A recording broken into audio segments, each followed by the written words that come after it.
Waheguru Ji Ka Khalsa, Waheguru Ji Ki Fateh, and hello to those interested in the Dasam Granth.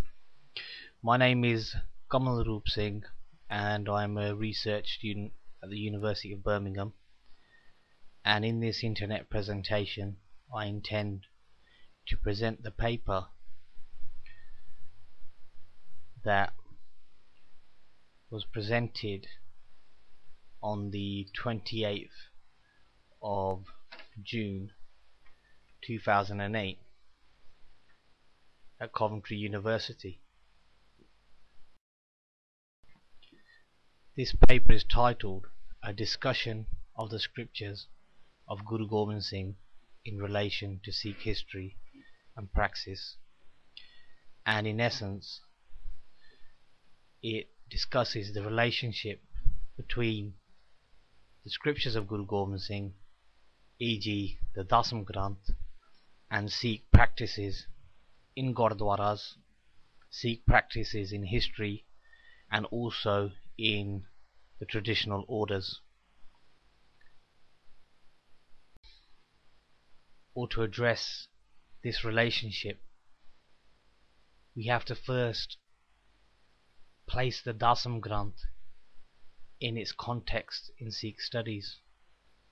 Now what we find nowadays is that the paradigm in Sikh studies is largely a post-colonial dialogue, e.g. most of the studies are related to the Sikh diaspora, as in sociological studies, medical studies, but there's hardly any studies that are being carried out which engage Sikh theology and the Sikh worldview and the place of scriptures within that. So we don't have much research where Sikhs have researched Sikhism. We've got more research where people or researchers from externally from the Panth have analysed the Panth, and obviously that has pros and cons. Some of the studies which have looked at Sikh theology and history unfortunately utilize at most a limited number of secondary Sikh sources. So there's a regurgitation of information, fact, based on Macauliffe, Trump, etc. But what we find in the original liturgy of the Panth, or the original literature of the Panth, is a diverse and wide-ranging availability of material.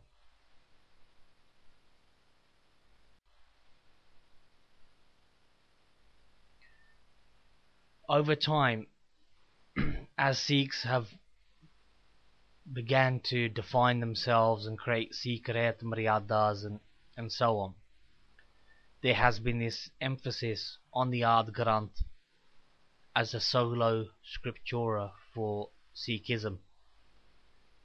So that kind of attitude has sidelined many other scriptures, including Guru Gobind Singh's writings, as well as Bhai Gurdas's writings, Retname, and so on.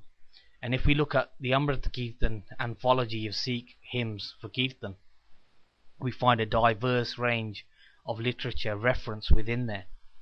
So how have we got to this point today where we are divorced from our original literature? Bhai Khan Singh Nabha in Gurmat Martand, as well as other literature that he's written, gives lists of Sikh texts, e.g. he tries to define a Sikh canon, a Sikh corpus of texts, and this was done before him by a Nirmala scholar called Pandit Tara Singh Narotam. Both of them include the scriptures of Guru Gobind Singh in their definitions of the Sikh canon.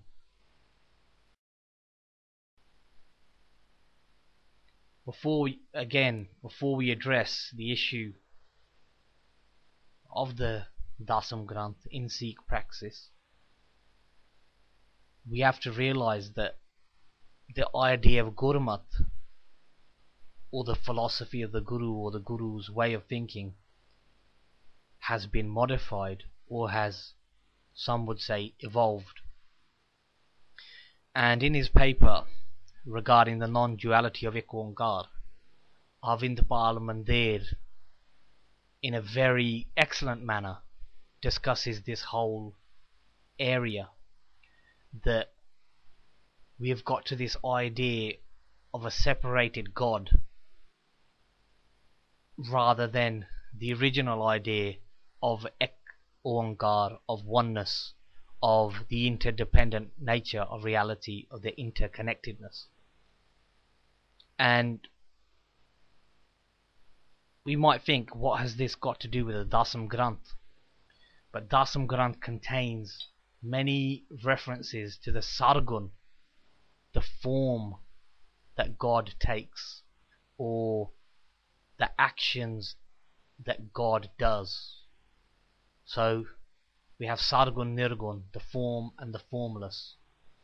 So the Dasam Granth is a narration of, or the interpretation of, Akal Purkh by the myth in this world, or in this reality. So in many ways, the way that we define Ik Onkar may show us why Sikhs today only venerate one scripture.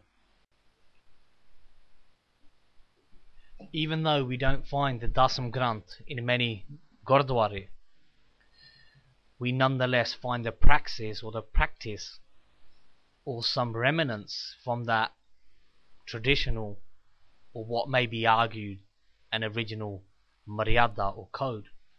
So the Nitnem that is read, the Ardas, and for instance in the Ardas, doing Kirpan, Pet, blessing the Kra Prashad, or the holy food, with the Kirpan, the sword.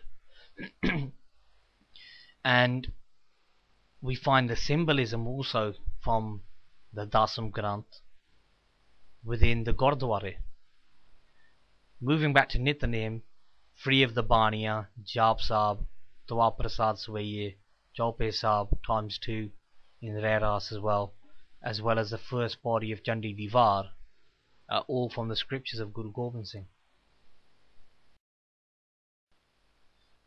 Here we have a folio from an extant manuscript at Hazur Sahib from the early 18th century of Jap Sahib, which is the first Nitnem Bani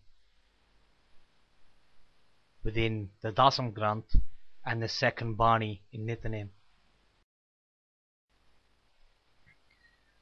So when we analyze the Nitnem, the new Sikh praxis compared to the previous or traditional Sikh praxis, shows that even amongst both the different trends of reading Bani, the modern and the old, you can say, that we have a division of Bani from both the Ard Granth and from the Dasam Granth.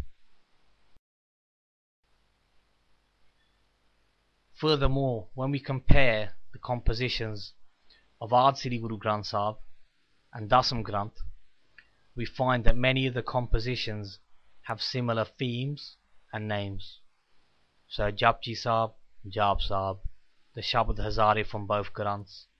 We have Basant Ki Var, Asa Ki Var, Chandi Divar, and in Asa Ki Var we have the Khandan, we have the Gurus talking about false religion. In Chandi Divar we have the battle against ignorance. So symbolically they have the same root. We have Chaupais in both Granths, Arti, Artha, etc. When most people visit the Gurdwara, the Sikh temple, it is standard to see placed in front of Ard Sri Guru Granth Sahib a display of weapons.